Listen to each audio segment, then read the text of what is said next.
Kayak sekarang, saya kasih tahu semua apa di Manggarai Timur.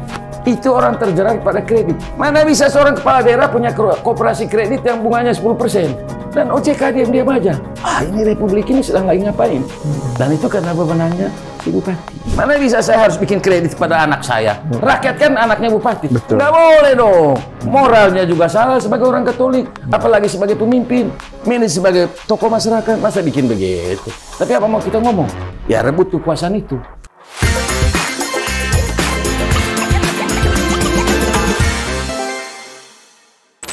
Selamat datang di podcast Orang Kita. Perhelatan akbar pemilihan kepala daerah langsung untuk Indonesia akan digelar pada tanggal 27 November 2024. Kita di Nusa Tenggara Timur pun sama akan melakukan sejumlah pilkada baik di tingkat kabupaten, kota, dan bahkan gubernur. Di Flores misalnya akan ada pilkada hampir di seluruh kabupaten di Flores. Manggarai Timur juga salah satu yang akan menggelar pemilihan kepala daerah di 27 November 2024. Salah satu putra terbaik Manggarai Timur yang selama lebih dari 30 tahun terakhir ini tinggal menetap di California, Amerika Serikat, kembali pulang untuk membaktikan diri sebagai kepala daerah di Manggarai Timur. Bapak Herman Hemi, sarjana hukum, sudah bersama kami di studio podcast Orang Kita. Beliau berasal dari Borong di Manggarai Timur, sempat mengenyam sekolah dasar di sana, di Siba, kemudian SMP di Jakarta, SMA di Surabaya, melanjutkan studi sarjana hukum di Universitas Parahyangan, sebuah kampus Katolik di Bandung. Setelah itu bekerja, mendirikan law office di Bali, menikah dengan orang Batak, dan pada tahun 94 mendapatkan berkah berlimpah, diutus oleh perusahaan bekerja di California, Amerika Serikat, hingga sekarang. Di usianya yang jelang 65 tahun, memiliki 3 orang putri dan 4 orang cucu, yang mana 2 putrinya telah menikah dengan warga negara Amerika. Dengan 4 orang cucu blasteran tentu saja, beliau ingin membaktikan diri bagi masyarakat Manggarai Timur. Dalam percakapan sebelum podcast, beliau mengatakan bahwa Manggarai Timur perlu sentuhan. Beliau mengenal Manggarai Timur dulu sangat kaya, di mana orang-orang dari Manggarai Barat, Manggarai Tengah datang mencari penghidupan yang layak di kawasan Manggarai Timur. Tapi apa yang terjadi di hari ini?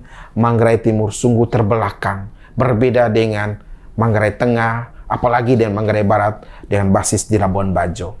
Keprihatinan akan masyarakat Manggarai Timur dengan perkembangan yang terjadi di Manggarai Timur yang mendorong dirinya untuk ketika bolak-balik datang ke Indonesia, dan it is the time, saatnya untuk mengabdi, memberikan diri bagi masyarakat Manggarai Timur. Bapak Herman Hemi, selamat siang. Selamat siang. Apa ya, Man? Bapak yakin, Pak? Bapak sudah nyaman di sana di California, berbasis dolar, di mana sekarang dolar 1 dolar sekarang nambah 1.400.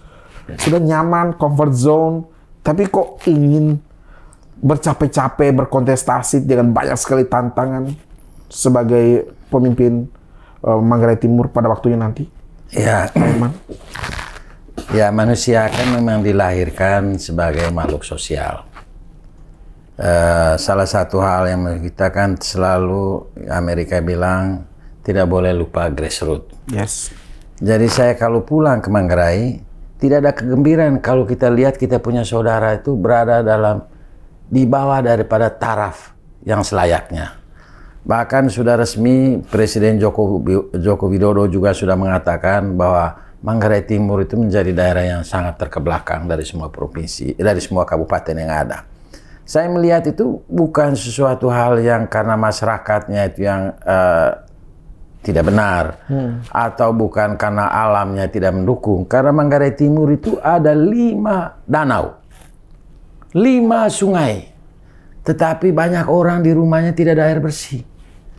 Banyak orang danaunya tidak disentuh, padahal itu adalah danau bisa menjadi sumber pendapatan daerah, menjadi resort-resort bisa kita bikin.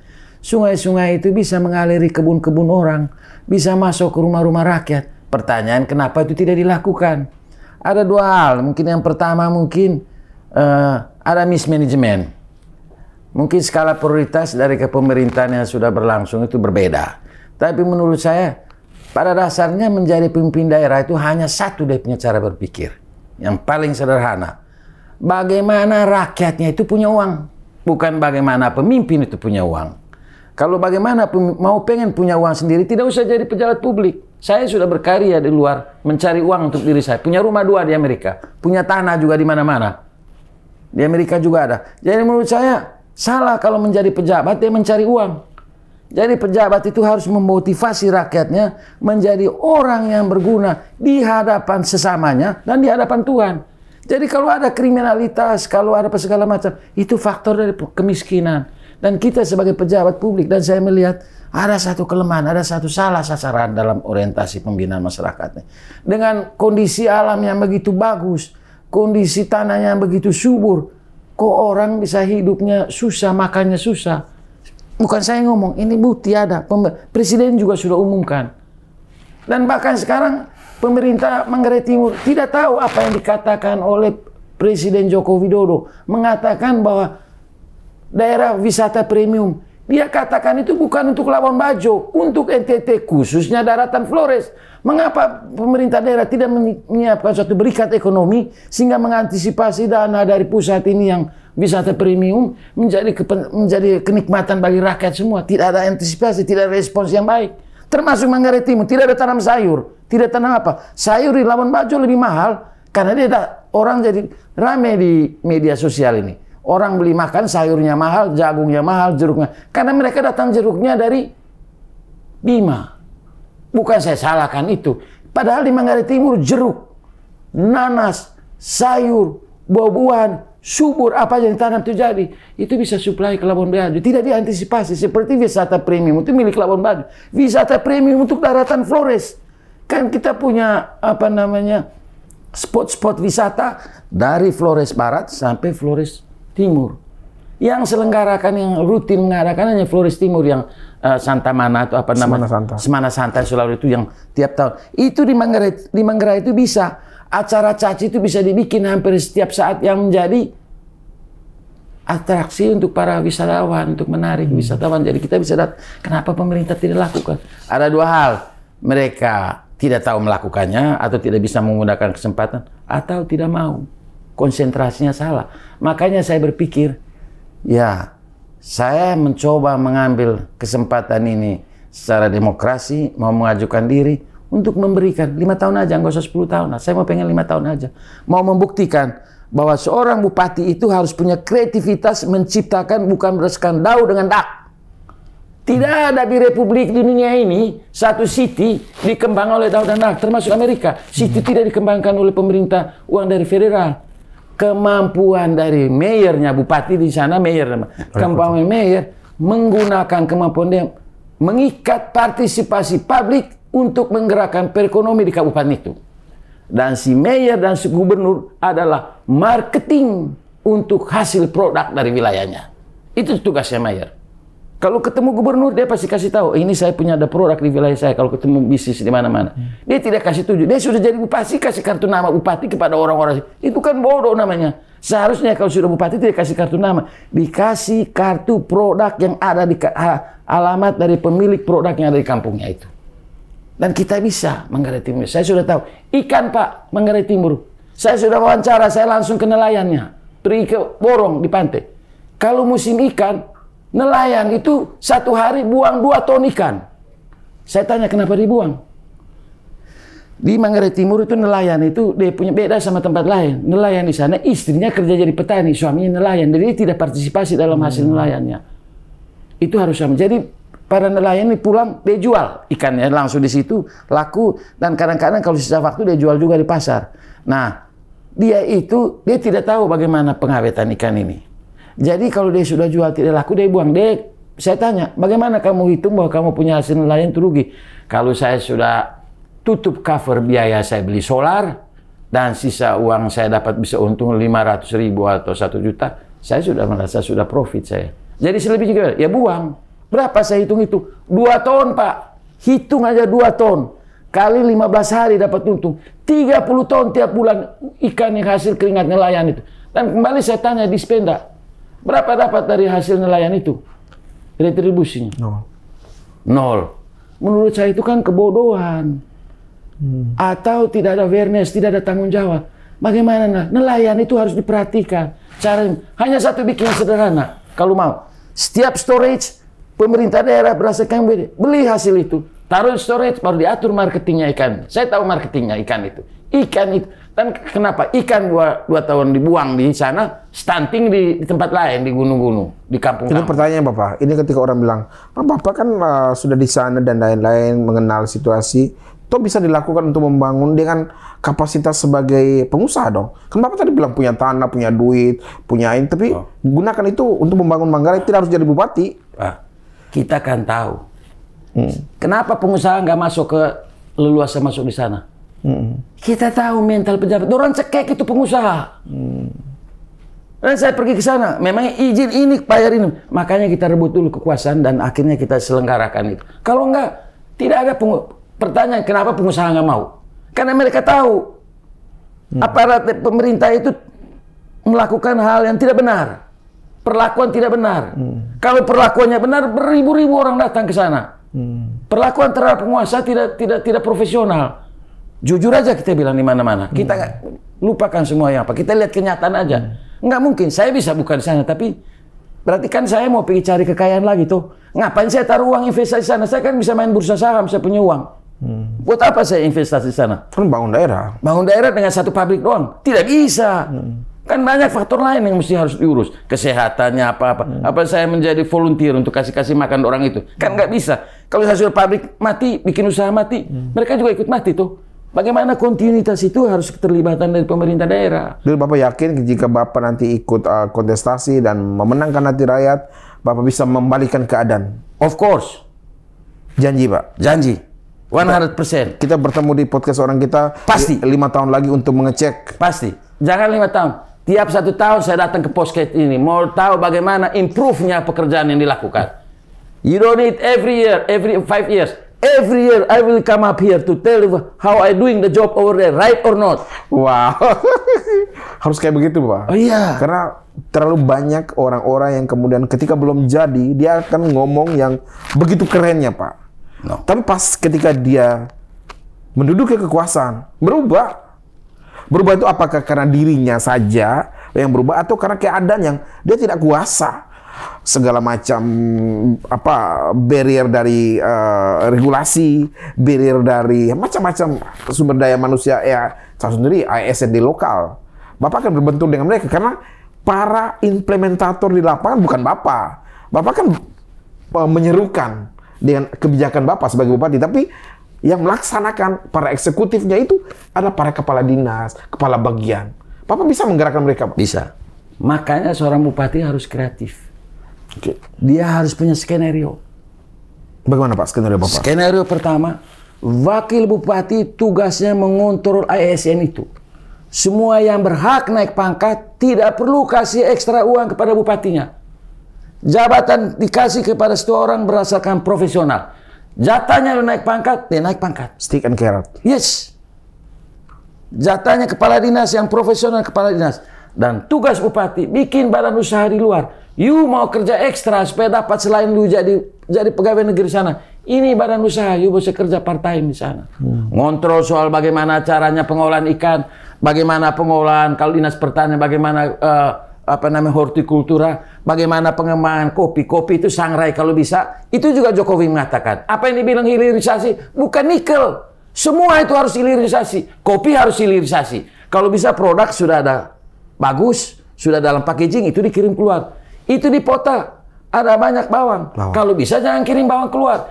Taruh, saya sudah pengalaman Pak. Taruh mesin pengolahan bawang. Jadi bawang goreng, jadi oleh-oleh di sana. Si pegawai negeri mau ekstra uang. You habis kerja jam 4, pergi kerja di situ 4 jam. Ekstra uang. Gaji berdasarkan pegawai swasta. Dan orang kalau dimotivasi, manusia itu di mana-mana sama Pak. Bukan cuma di Manggarai Timur, di dunia ini. Kalau orang tidak dimotivasi, tidak diarahkan, dan tidak ada menunjukkan profit ke dirinya, dia pasti jadinya aneh. Bukan orang Manggarai saja, bukan orang pejabat ini, bukan Indonesia. Semua di dunia ini. Tapi kalau dia tahu, termotivasi, ada benefit, dia ada ekstra. Saya sudah belajar di Bantaeng Pak, dan di Banyuwangi. Bapak tahu Banyuwangi? Saya tinggal di Surabaya. Banyuwangi itu cap sebagai kabupaten yang jelek seluruh Jawa Timur. Saya nggak mau cerita lah. Sekarang? Dulu. Sekarang the best kabupaten Jawa Timur adalah Banyuwangi. Karena Aswar Anas. Bukan karena Aswar Anas. Satu karena Aswar Anas. Aswar Anas itu tahu memanfaatkan wilayah itu kualitasnya. Jadi bagus. Dia jadi menteri sekarang. Bukan karena Bapak. Dia tahu. Bayangkan aja apa yang dibikin sama dia. Orang wisatawan dari Bali itu datang ke sana. Makan di sana. Pagi, sorenya pulang ke sana. Itu cerdas. Dia tingkatkan arus ferry dari sana lebih banyak dari balik sini. Pagi datang dari sini, datang makan sini, baru pulang sore ke sana. Makan di tempat pantai sawah. Bapak udah pergi ke sana? Sudah. Oh, itu kabupaten kan Bang? Udah pergi ke Bantaeng? Bantaeng belum. Wah, Bantaeng itu paling hebat Pak. Ubi yang ungu itu diekspor ke Jepang. Dibikin ramen. Ramen yang makan di kerajaan Jepang. Itu ubi ungu dari Bantaeng ini. Karena ubi ungu dianggap kalau bikin ramen warnanya ungu. Itu kualitasnya lebih enak. Tidak perlu satu warna bikin ramen itu. Asli. Asli. Nah, itu saya lihat di sana. Bagaimana itu Bupati Nurin Abdullah namanya. Bikin kabupaten itu jadi hebat. Walaupun dia di penjara gara-gara jadi gubernur. Saya nggak tahu itu politik. Tapi pada waktu itu saya pernah ketemu beliau. Hebat ya. Tiap hari ada di kebun. Saya bangga itu. Profesor. Wah, dia profesional. Saya belajar dari sana. Saya lihat kabupaten itu. Itu kan Bantaeng, itu kan Banyuwangi. Bapak yakin dengan Manggarai Timur? Tadi kan baru disampaikan kekuatan pada ikan, tanah subur. Pak, kekuatan Bantaeng dengan Banyuwangi, Manggarai Timur lebih bagus. Dia punya resourcesnya. Bisa dijelaskan? Bisa. Bukan apa? Sungai ada 5. Oke. Danau ada 5. Letak kotanya di bawah danau, sungai datang dari atas. Iya. Tanahnya subur, datar. Masyarakatnya egaliter. Bapak tahu kalau di Manggarai ada namanya Kraeng dan di bawah tuh. Di Manggarai Timur semua orang Todo jadi sama. Tidak ada namanya Todo Pongkor di sana, sama. Sederajat. Jadi masyarakatnya lebih egaliter. Berarti masyarakatnya lebih gampang didaya gunakan, diajak untuk berkarya dibandingkan kabupaten lain. Jadi kita lebih gampang untuk menggerakkan orang masyarakat timur menjadi peningkatan pendapatan karena masyarakatnya lebih egaliter. Kalau barrier dari PNS yang udah malas, udah selama ini begitu-begitu saja. PNS itu kan mereka ini kan pegawai sudah ada aturannya Pak. Kita stick pada aturannya. Yang malas ya nggak dapat bagian. Yang pintar kita kasih dapat lebih. Itu normal. Tunjangan kerja itu kan hanya manajemen HRD di perusahaan sudah lakukan. Saya sudah tahu. Bekas kita HRD pernah saya jadi konsultan beberapa HRD. Saya sudah tahu caranya. Itu hanya manajemen orang, itu nggak susah Pak. Kan ada struktur SOP-nya bagaimana. Ini kalau tidak ikut ya you singkir. Ini kapal besar mau lewat. Kan begitu. Kalau nggak bahaya. Kalau nggak ya bahaya. Kalau pintar ya dapat kerja bagus, dapat uang ekstra. Normal. Manusia itu di mana-mana hampir sama Pak. Kalau dia tidak tahu cara yang baik, padahal kebutuhannya tinggi, ya itu. Kayak sekarang, saya kasih tahu sama Bapak di Manggarai Timur. Itu orang terjerat pada kredit. Mana bisa seorang kepala daerah punya koperasi kredit yang bunganya 10%? Dan OJK diam-diam aja. Ini republik ini sedang lagi ngapain? Dan itu karena wewenangnya si bupati. Nggak boleh itu. Mana bisa seorang kepala daerah punya koperasi kredit yang benar aja. Belajar di mana? Tapi kok ini? Tapi saya pikir saya nggak mau ngomong itulah. Biar aja orang lain yang ngomong itu. Itu urusan dia, dosanya dia. Mana bisa saya harus bikin kredit kepada anak saya? Rakyat kan anaknya bupati. Nggak boleh dong. Moralnya juga salah sebagai orang Katolik, apalagi sebagai pemimpin. Ini sebagai tokoh masyarakat masa bikin begitu. Tapi apa mau kita ngomong? Ya rebut kekuasaan itu. Rebut kekuasaan Pak. Rebut kekuasaan tentu saja menggunakan kendaraan politik. Ya. Tidak mungkin Bapak ujuk-ujuk pakai, bolehlah mungkin, tapi sudah lewat yang jalur independen. Sekarang tinggal kendaraan politik. Sudah, saya sudah ngobrol dengan... saya sudah ngobrol dengan orang PKB. Dan saya masuk lewat PKB. Saya bikin KTA di PKB. Oh, KTA PKB. Ya. Kemudian saya kontak resmi juga masuk lewat jalur sudah DPC, sudah dibicarakan saya sudah resmi sudah diinterview DPC dengan PDIP. Oke. Dengan Golkar saya sudah fit proper test. Saya termasuk 3 besar di Golkar. Jadi 3 partai itu sudah kita komunikasikan dengan baik. Tinggal beberapa hal yang harus kewajiban saya harus dipenuhi yang sedang saya proses ke arah sana. Karena zaman Republik, saya tahu Republik ini punya kerjaan Pak. Biar orang punya SK. Kalau saya punya OM 1 itu, ya selesai SK itu bisa dibatalkan siapa saja itu. Om itu ya? Om itu, Om yang satu itu. Saya lagi kejar Om itu, rayu Om itu, supaya makin banyak datang dekat saya Om itu. Om itu memang Om Washington. Oh, Bapak Pak Herman. Tadi menarik ya ketika itu hanya soal mengelola manajemen tadi ya, di saat sekarang mengelola PNS-nya, mengelola tadi sumber daya yang ada, ikan dan lain-lain. Salah satu juga tantangan adalah masyarakat yang kadang-kadang bukan tantangan juga sih. Ada orang yang nyaman dengan kekurangannya, nyaman dengan kesederhanaannya. Kami ya begini aja, kami sudah bahagia. Jadi ya apakah karena ajaran Injil yang berbahagialah wahai kamu orang miskin, karena kamulah yang punya kerajaan Allah. Mereka-mereka ini yang kadang-kadang bisa menjadi barrier dari proses developmentalisme pembangunan yang kita harapkan ideal, tapi kadang-kadang mereka sendiri tidak ingin tergerak untuk bangkit bersama. Ya, itu kan dalam kehidupan di mana saja di dunia, biar di Amerika, di Eropa, ada kan orang namanya kan waste people. Waste people. Ya, manusia yang tersingkir oleh pada satu kehidupan. Kita harus siap. Mungkin ada 10% yang orang yang mental bodoh yang harus ditampil gitu. Dia rasa udah nyaman dengan minum mabok dan mati. Biarin aja di situ. Saya nggak bisa ngapa-ngapain. Tapi tidak banyak. Tidak banyak. Itu pasti hanya maksimum 10% lah. Itu makhluk yang unik. Istilahnya unik, yang istilahnya waste people istilahnya. Waste people. Ya, makanya kalau di perusahaan ada nama waste management. Ada manajemen untuk orang-orang sisa itu nanti. Itu menurut saya. Tidak ada orang yang nyaman, tidak punya uang, dan tidak bisa makan, Pak. Apa duduk begini, tidak makan, tidak nyaman. Anaknya tidak teriak, mau makan, tidak kasih. Anaknya mau pergi sekolah, dan istrinya sakit, lagi hamil besar, dia nyaman. Istri mau melahirkan, ada bapak-bapak begitu. Sebodoh-bodohnya dia pikir bawa ke rumah sakit. Atau panggil dukun untuk bantu istrinya. Itu normal life, itu ada. Tapi kalau ada orang istilahnya yang memang mental pegawai negeri, yang memang istilahnya tidak mau bekerja, itu resiko. Itu masuk kelompok 10% itu waste people, itu normal, itu di mana-mana. Di Amerika juga ada orang yang merasa dia hanya senang supaya dapat bantuan pemerintah dengan gaji secukupnya, dia dapat tinggal di apartemen kecil, atau bahkan dia pergi jalan-jalan, dia boleh jadi camping-camping aja kerja, tidak ada improve life, dia merasa seperti itu nyaman. Itu memang ada, memang makhluk begitu, nggak perlu kita khawatir. Memang kita tidak bisa rubah itu. Tapi menurut saya mayoritas orang itu pengen ada progresif dalam hidupnya. Entah dirinya atau anak atau keturunannya atau saudaranya itu. Umum itu. Dan saya ingat Manggarai Timur itu hebat, Pak. Yang mencetak seminari yang terbagus di Solo itu dari Manggarai Timur. Bukan di Manggarai Barat. Manggarai Timur, sejarah itu. Kenapa dipilih Manggarai Timur? Egaliter tadi? Iya, egaliter. Masyarakat menerima itu. Tidak pernah ada masalah antara anak seminari dengan masyarakat. Masyarakat di luar menerima. Bapak seminari itu? Saya seminari pernah di situ, Mataloko. Tanya ini, siapa yang bekas seminari? Mereka kalau hari libur, mereka keluar. Orang-orang kampung itu welcome. Kasih makan kopi, kasih minum, kasih ubi. Mereka senang menerimanya. Tidak pernah ada persoalan. Tidak mereka pergi ganggu-ganggu anak perempuan orang luar. Enggak. Dan suasana di Kisol itu suasana yang bukan hanya orang Manggarai Timur, tapi orang dari Ngada, dari mana-mana. Memang seminar itu buat semua orang daratan NTT lah pada umumnya. Tidak, maksud saya di lingkaran luar seminari. Iya. Yang tinggal itu juga bukan hanya orang Manggarai Timur. Jadi kalau orang ada misalnya keluarganya, dia orang Flores Timur atau sekolah di seminari Kisol, dia cari ada keluarga orang ada, diterima. Dikasih makan, dia pulang lagi. Tidak ada bikin kacau-kacau. Itu kenapa? Masyarakatnya egaliter.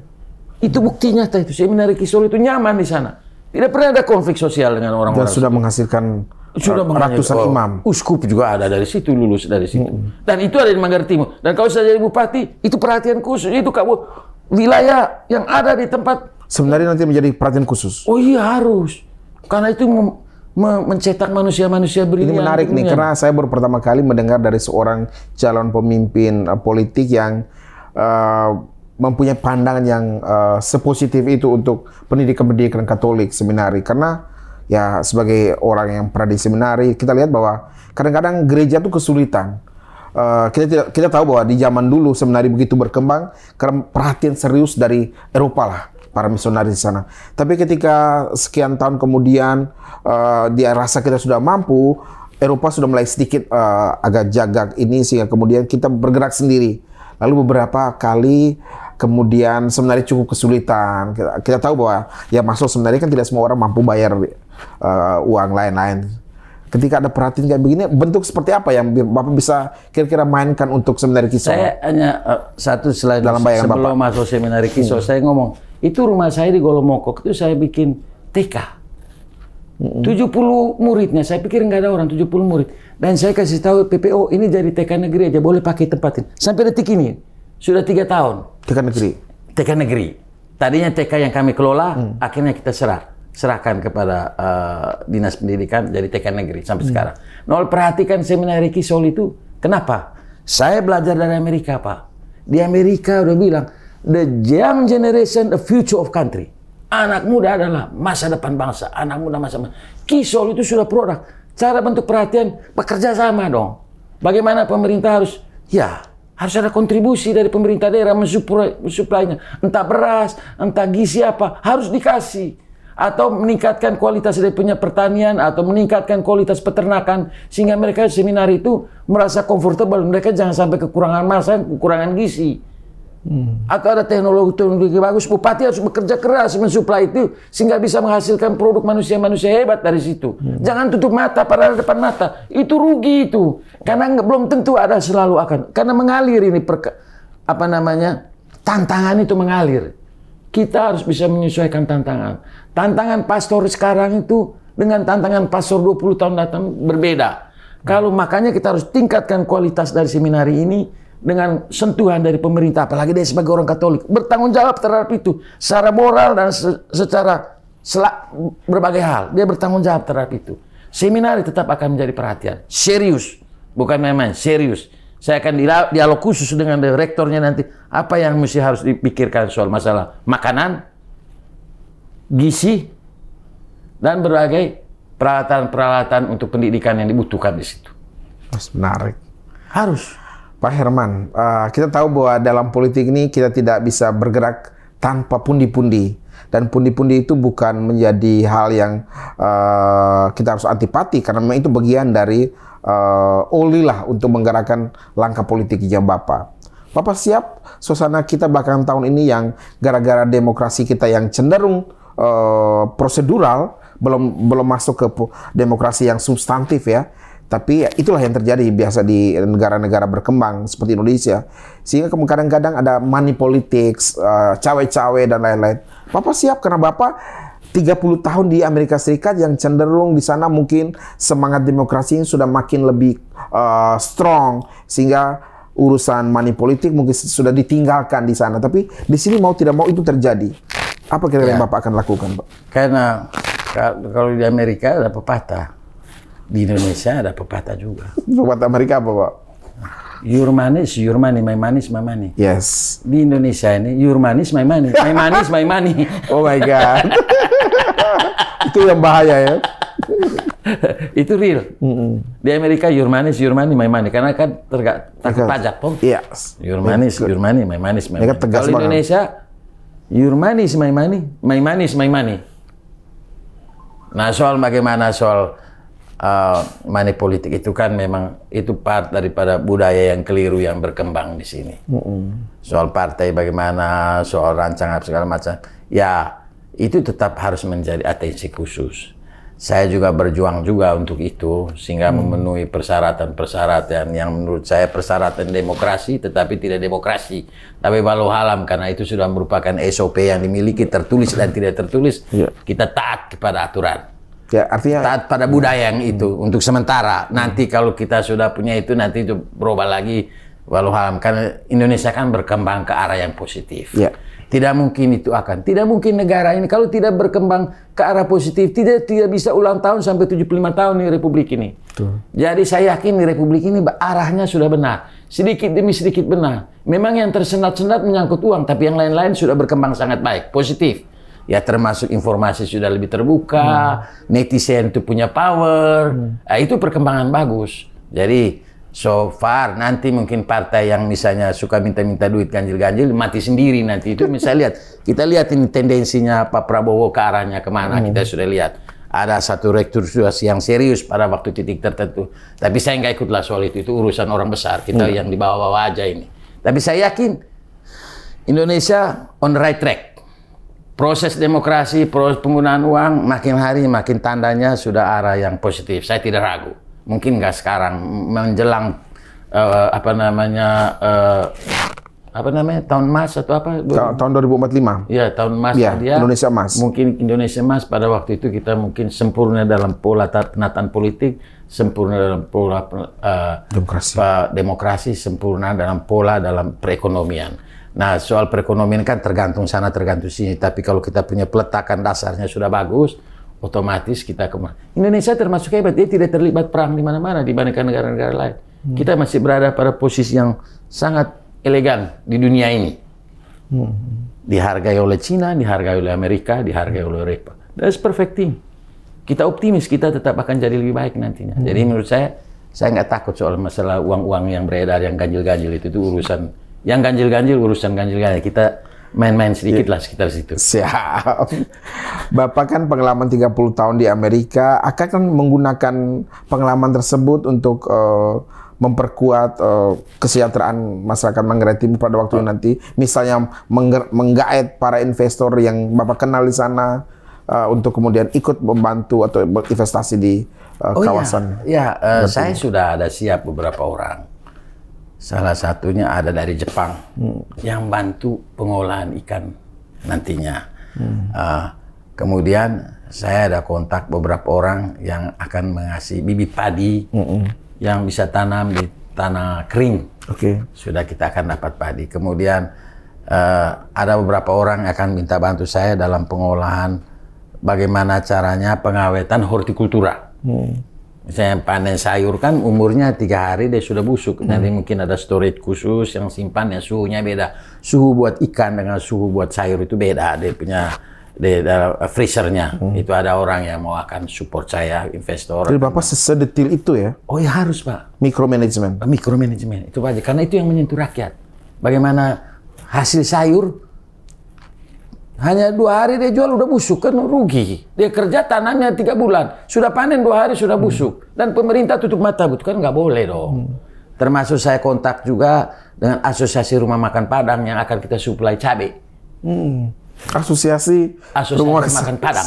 Wow. Ya, kita sudah punya akses ke situ. Jadi berapa aja saya bikin nanti kelola. Nanti diajarkan bagaimana kalau bisa datang ke sini tidak dalam bentuk cabai, tapi dalam bentuk standar sambal yang diinginkan oleh Rumah Makan Padang. Mereka akan supervisi kita untuk bagaimana mengelola itu. Kita tidak lihat bahwa orang Padang itu siapa. Mereka itu orang baik juga. Mereka tahu.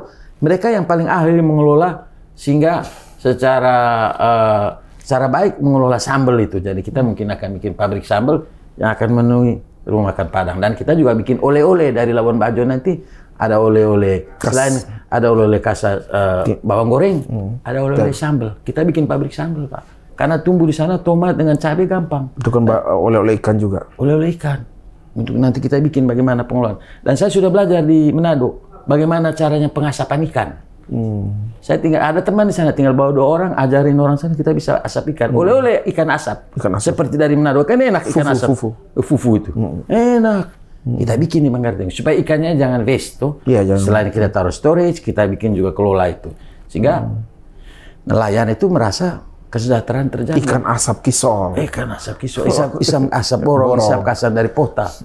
Menarik. Ayam bawang goreng pota. Bawang goreng pota. Wah, sedap. Ada mereknya di situ. Baru kopi colol yang istimewa sudah dibikin sangrainya. Dan saya sudah hubungi beberapa orang. Dia akan setiap unit kegiatan untuk kopi di Manggarai Timur khususnya di Colol akan dikasih 1 mesin sangrai. Jadi keluar kopi di sana. Tidak jual kopi yang bibit yang masih mentah itu. Ditipu-tipu sama pengusaha-pengusaha orang. Rugi kita. Dia bilang harga turun naik. Sudah sangrai, sudah taruh di package, lu taruh 3 tahun juga nggak busuk. Nah, pelan-pelan dijual. Dan Bupati jadi marketing manajernya. Saya akan jadi marketing manajer untuk produk dari kabupaten saya. Saya janji. Saya akan marketing kemana-mana. Bahwa saya bangga kalau saya pergi ke Jepang ketemu tuh, saya punya kopi sekian, saya punya... Dan Bapak jago bahasa Inggris. Oh bisa. Jual aman lah itu barang. Spanish little bit, Spain aja bisa. No problemo. Kita bilang, saya punya bawang goreng ini, saya punya mau. Kita ngomongkan enak. Kan kita bisa jalin suatu perdagangan, kan persahabatan, Pak. Betul. Kalau orang bersahabat baik dengan kita, orang percaya. Saya bilang, bawang goreng ini bukti, ini contohnya kita kasih. kirim contoh dulu bawang goreng ke sana. Enak enggak? Jangan mau rugi ya. Oh jangan. Rugi aja dulu di awal rugi ya. Sedikit lempar dulu ya, kita kirim. Dan tahu cara marketing ikan untuk daratan, khusus daratan 3 Manggarai, saya tahu tekniknya. Gimana, Pak? Pakai Twitter dan pakai online itu. Jadi orang jual ikan.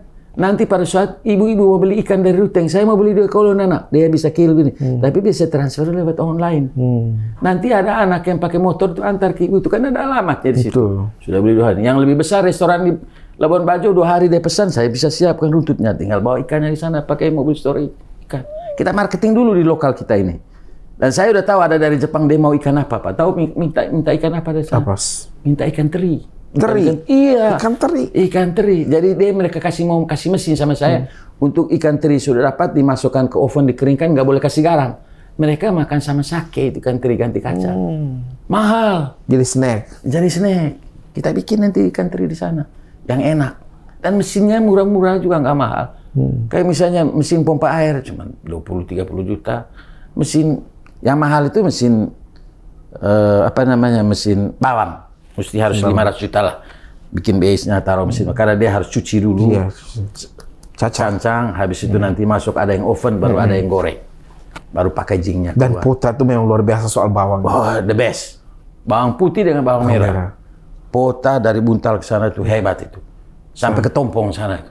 Saya pernah di sana 2-3 hari itu melihat sepanjang mata memandang bawang saja. Itu Pak, mereka itu kadang-kadang panen bawang itu rugi Pak. Mereka pikir mereka untung. Mereka kerja 3 bulan banting tulang, kalau dihitung-hitung gajinya mereka rugi jual bawang. Cuman karena besar, jual misalnya 100 ton, mereka dapat uang besar, mereka untung. Kayak orang piara sapi kan. Iya. Wah, udah capek kalau hitung hari ya. Dia sudah 1 tahun dia piara sapi, tiap hari dia jadi kuli, jadi babunya sapi itu. Begitu dia jual 15 juta dapat uang, bisa beli motor.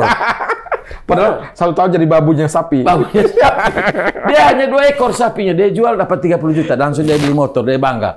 Padahal dia kalau kerja biasa, jual bikin sayur saja, jual cabai misalnya dia 1 kilo cabai itu 100.000 lah. 3 bulan dia panen cabai itu. Beli motor. Dia bisa beli motor, tidak harus piara sapi. Nggak nunggu setahun. Dia tidak harus pergi kemana-mana, dia tunggu itu sapi. Kan itu orang kita toh, kita jujur. Ya ini juga kebetulan podcast orang kita juga ngomong tentang orang kita. Benar, memang kami sengaja menyampaikan pertanyaan-pertanyaan tadi agar membuka mata warga kita, dan kami mau bukan semacam fit and proper test alanya kami lah. Bagaimana kami mengenal para calon pemimpin kita. Karena ya kami merasa bahwa seluruh orang tadi, saya sepakat dengan Bapak bahwa seorang bupati melihat rakyatnya itu bukan harus dipandang sebagai anak-anaknya sendiri.